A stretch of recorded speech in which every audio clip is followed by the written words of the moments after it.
That was the Honorable Chairman of the Commission. I know that we're all extremely busy people, but the Chairman is prepared to take a couple of questions from observers or the media or the diplomats, international community. So I don't know whether anybody has questions or you need explanations on any of the issues raised by the Honorable Chairman. How do we do this now? Okay, the media. Okay, 1, 2, 3, 4, 5, 6, 7. Let's take the 7 first of all. Please, your name and your media.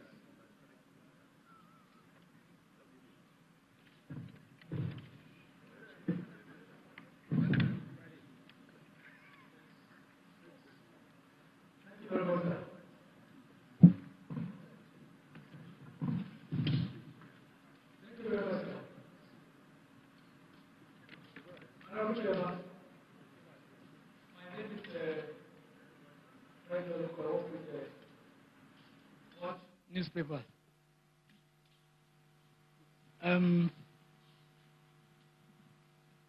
This morning, we woke up to, as a matter of fact, read certain things in a section of the media concerning the fact that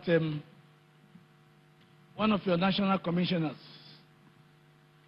the professor from the Southeast, was, as a matter of fact, his house was raided and was picked up by security agencies over an offense not yet known. We have tried to reach out to the media department of the commission for them to really give us a feedback to either debunk or confirm it. But it appears that... Can you ask a question, please? If yes, you have a question. The question is it true, sir? Thank you. Number 2, please.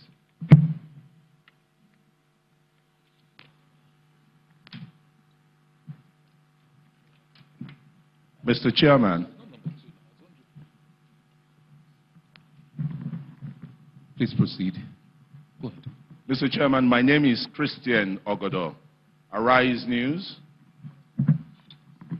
My question is the Commission going to react to the verbiages poured on it by Mr. President, first describing the Commission as incompetent, 2, asking the Commission to reorganize or repost some of its personnel, and 3, will the Commission adhere to Mr. President saying that ballot box snatchers should be shot on site?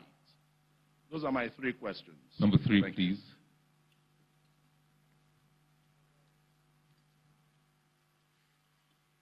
You. Good afternoon, Chairman. Come this way.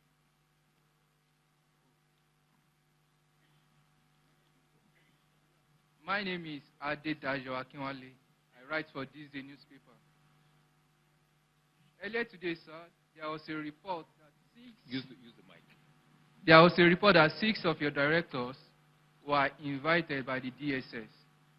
I would like to know, sir, what was the invite about and why were they invited? Number 4. Are you number 4? Honorable Chairman, my name is Mpointle Kizing, Pan-African Women Project, South Africa. My question is, what is the Commission doing to the reaction of some political facts in the Akwa Ibom state, blocking the gates of the INEC office in Akwa Ibom, as these incidents may not be healthy to the movement or sensitive material in the premises? Thank you.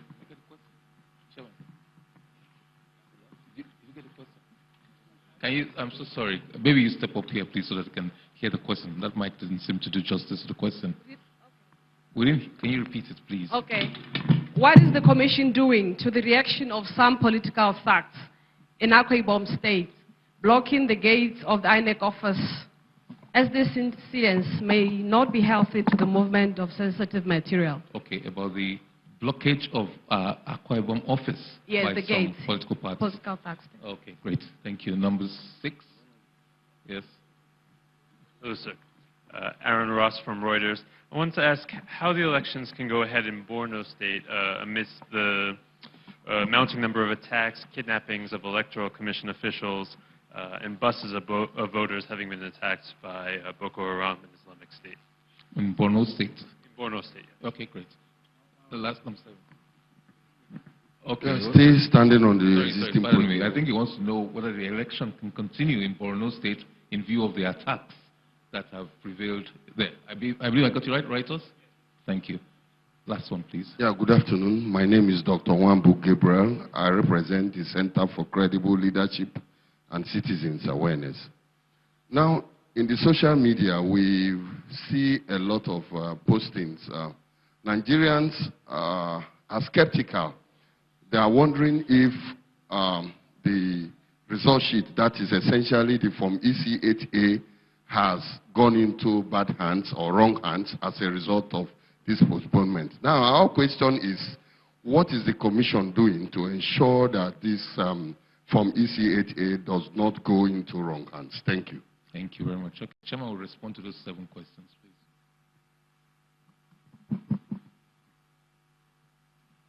Okay, thank you very much. Punch newspaper. Invitation to one of the national commissioners by the security agencies. You also said that his house was reportedly raided and that he was picked up. No commissioner of the commission was picked up by any security agency. No house of any commissioner of INEC was raided. No any commissioner of INEC has been picked up by the security agencies. The particular commissioner you're referring to, whose name was mentioned in the social media, is, as we speak, in his office in the commission. Similarly, no 6 directors were picked up by any security agencies. Thank you. Chris from Arise, is the Commission going to reorganize and repost? All decisions on the administration of the Commission are taken by the Commission as an independent constitutional body. We'll continue to protect and jealously guard our independence.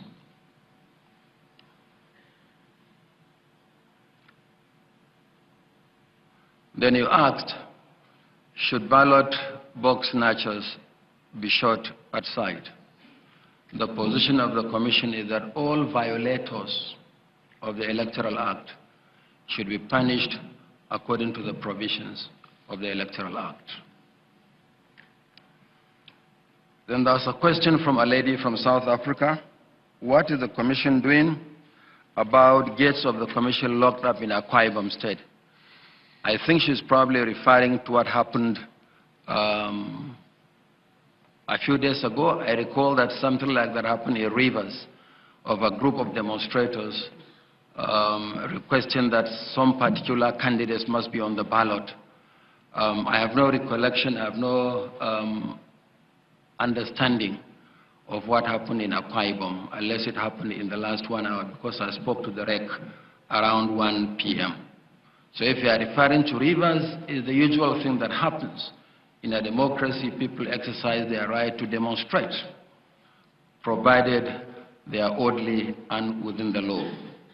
But if you have further information on what happened in our office in Akwa Ibom, I'll be very happy to cross-check the facts. But I spoke to the REC Akwa Ibom around 1 p.m., but I'm aware that some group of demonstrators barricaded the gates of the Commission's office in Port Harcourt, Rivers State. But that was 2 days ago, and the matter has been resolved and they dispersed. They submitted their petition, which the resident electoral commissioner promptly forwarded to the headquarters in Abuja. Reuters. Will elections go ahead in Borno in spite of the attacks?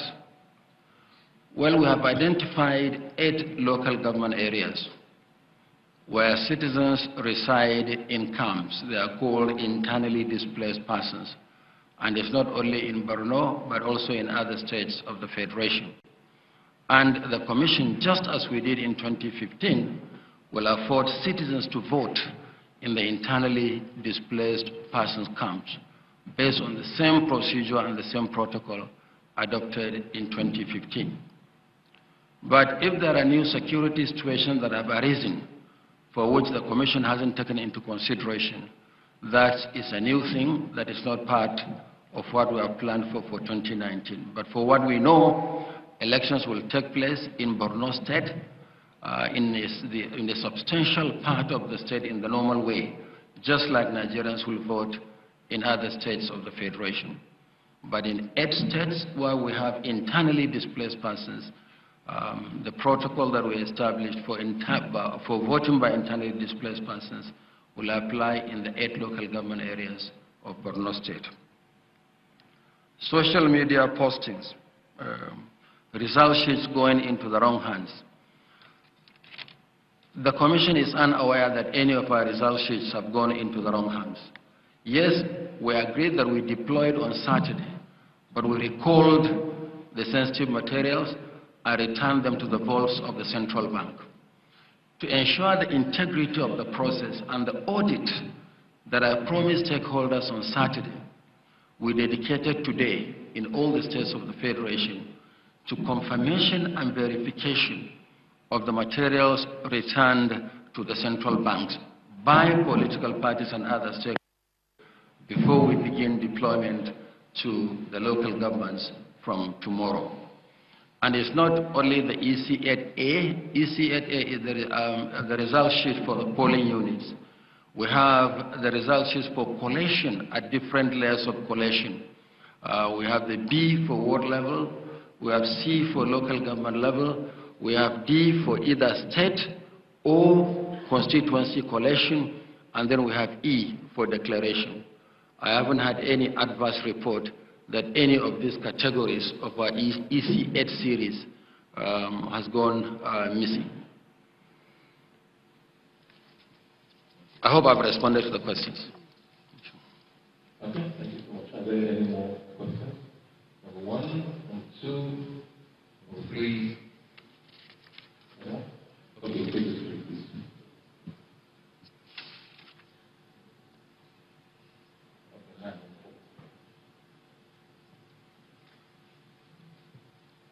Good afternoon, sir. My name is Abiodun. I work for Election Monitor, one of the accredited observatories. The report we got last week was that 4,695 card readers were burnt in Anambra. Public information available to us is that there are 176,000 polling units plus voting points. That is the total. And information available to us also says that there's 180,000 card readers available. And the last stakeholders meeting, you told us that it would take 6 months to get these card readers into the country. Now that 4,695 have been burnt up, and you have 176,000 voting points plus polling units, the way I see it is that means there's no redundancy anymore. So what happens on election day when card readers fail? Thank you. Number 2. Amadine Uyi Plus TV Africa. A follow-up on the Maiduguri question.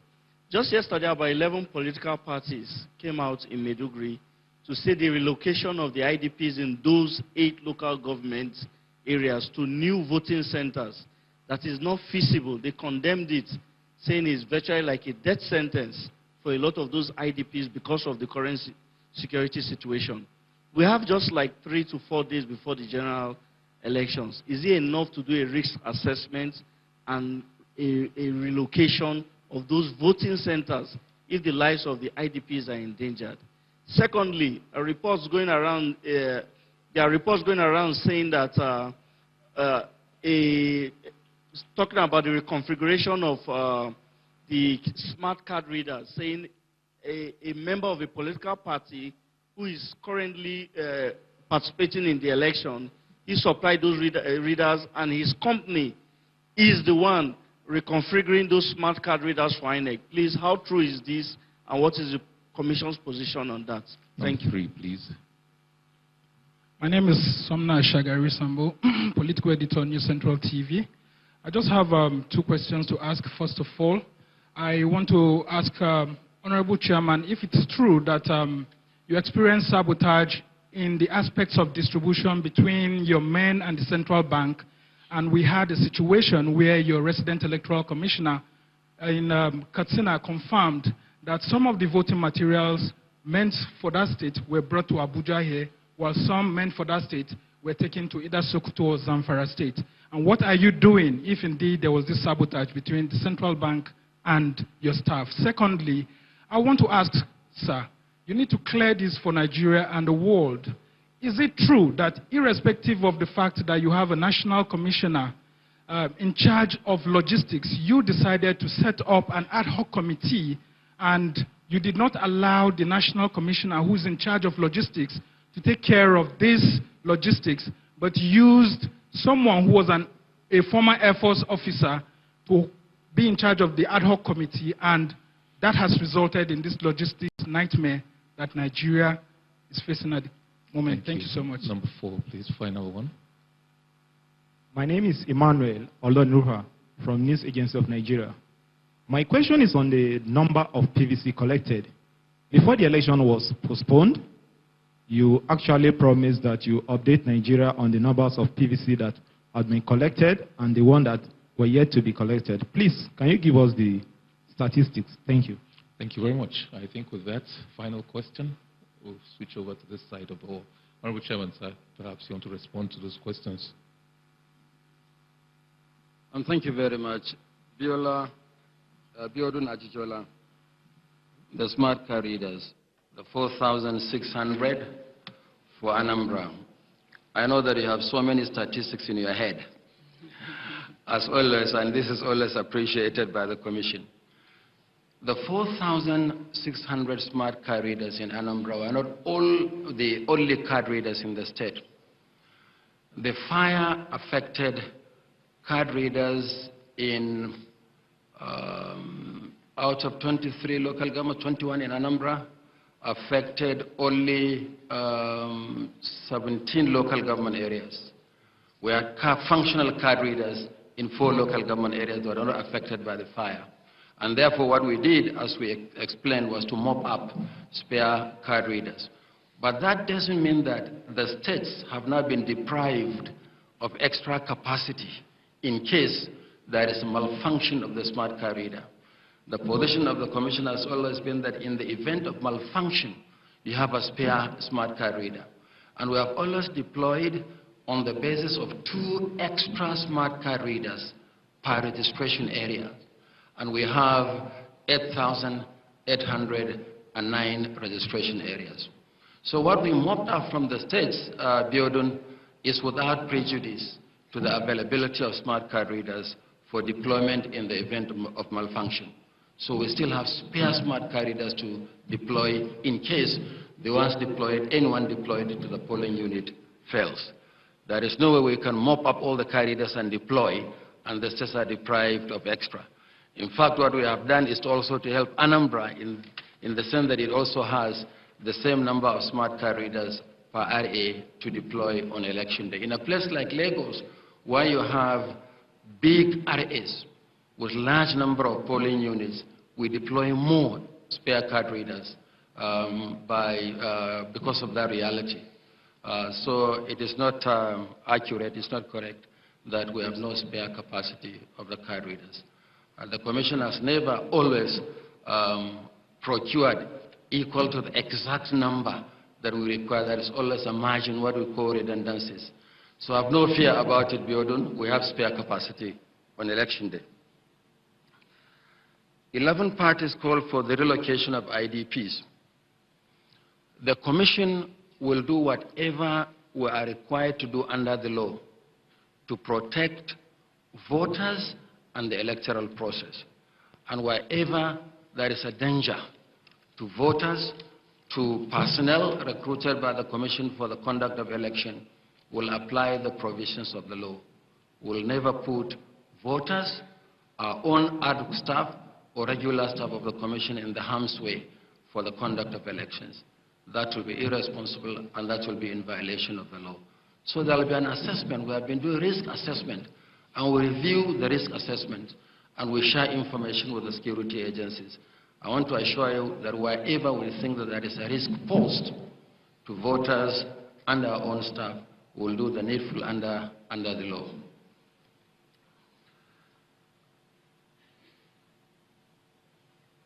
The next question was a partisan actor, it is alleged, supplied the smart card readers, and that partisan actor is also alleged is now involved in the configuration of the smart card readers. I want to assure the person who asked the question and assure the nation that no third parties are involved in the configuration of smart card readers of the Commission.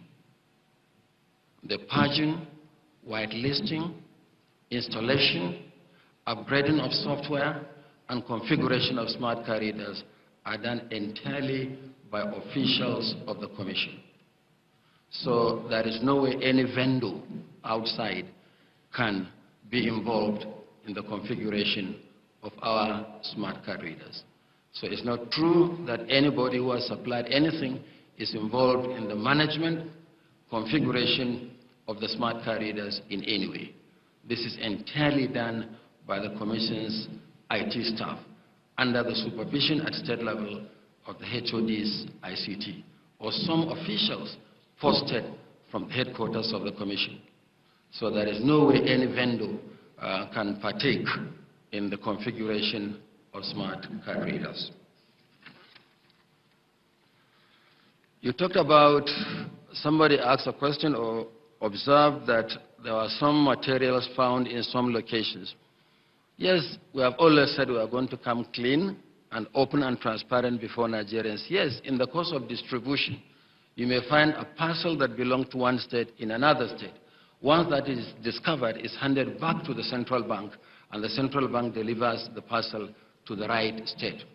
It is true that in the case of Katsina, a parcel was found belonging to the Federal Capital Territory for one of the elections, and it was promptly identified, returned to the CBN in Katsina, and in turn the CBN in Katsina delivered it back to the Federal Capital Territory. I'm not unsure whether it is an act of sabotage or it's just a mix-up, but this kind of thing happens. Recall that in 2015, the entire consignment of ballot papers for the National Assembly elections in Jigawa State was actually not picked up from the Kano airport.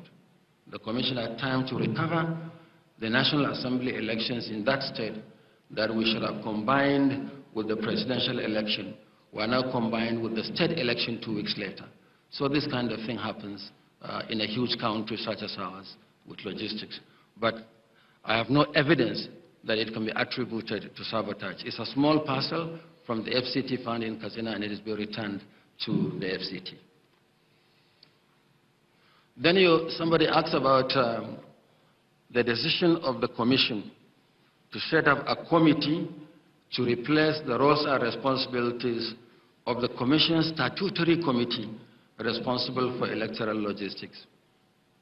Well, let me say this. Shortly after we were appointed as commissioners, remember we didn't have the full complements of national commissioners, and we had to operate the committee system. There is a committee called Electoral Operations and Logistics.